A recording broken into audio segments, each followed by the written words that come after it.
Welcome back at 7:44. It's time for Wallet Wednesday. And as businesses start to slowly reopen, we're likely to see certain things change as far as the way of doing business going forward. Well, joining us to talk more about that is Tara Kinateder with Ferguson Wellman. Good morning, Tara. Good morning. How are you, Jenny? I'm doing very well. Thanks for being on here on AM Extra with us. You know, some Absolutely. companies, oh yeah, no, thanks for coming.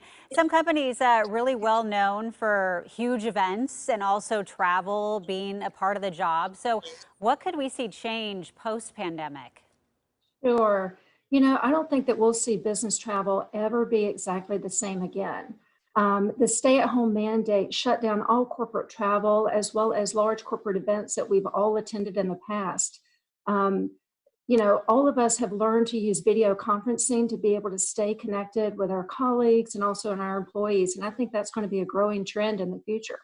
Yeah, I would imagine that you guys are really kind of boning up on Zoom and how to do those correctly. It seems like, I mean, I Absolutely. had never heard of Zoom until this all started, but that does seem to be the route that a lot of companies are going. I've used it every day and I'm Hmm. still not an expert. I think that all of us are still trying to figure out the nuances of sharing documents online as well as, looking in the right direction and still trying to find that connection because there will never be a substitute for face-to-face meetings.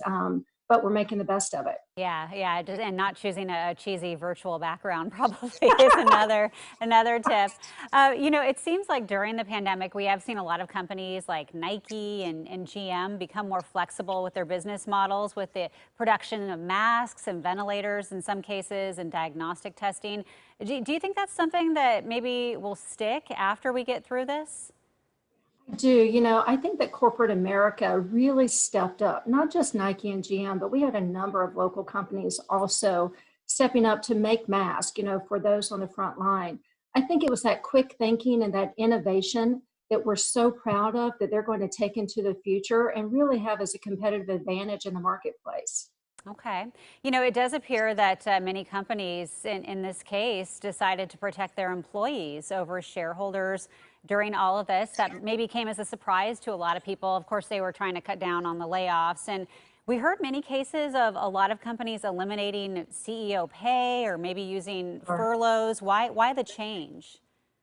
I think that CEOs and corporate boards are individuals just like you and I. They're human. We're all experiencing this together. Now, while we're experiencing it very differently, we're still all in this together, and it's a sign of solidarity because really their workforce is also an extension of their family, and they really care to make sure that we're more resilient when we come out of this. Yeah, yeah. Well, and if they don't have any employees, left after it, I mean, what, you know, want to Yeah, retain some of their good talent, I'm sure.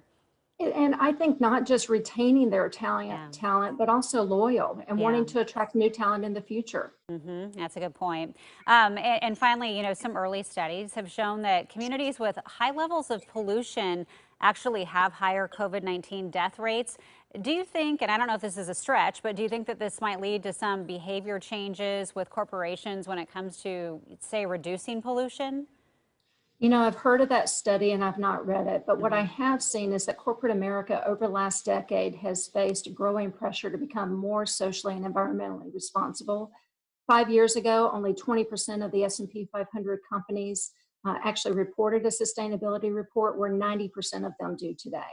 Yeah, well, it did seem to be one silver lining that came out of COVID-19, where all the blue skies in China, they could see things because there weren't as many cars on the road. So I guess we'll just wait Absolutely. and see pollution-wise how this all plays out. Well, thank you so much, Tara, for joining us Thank this you. morning. Have a good day.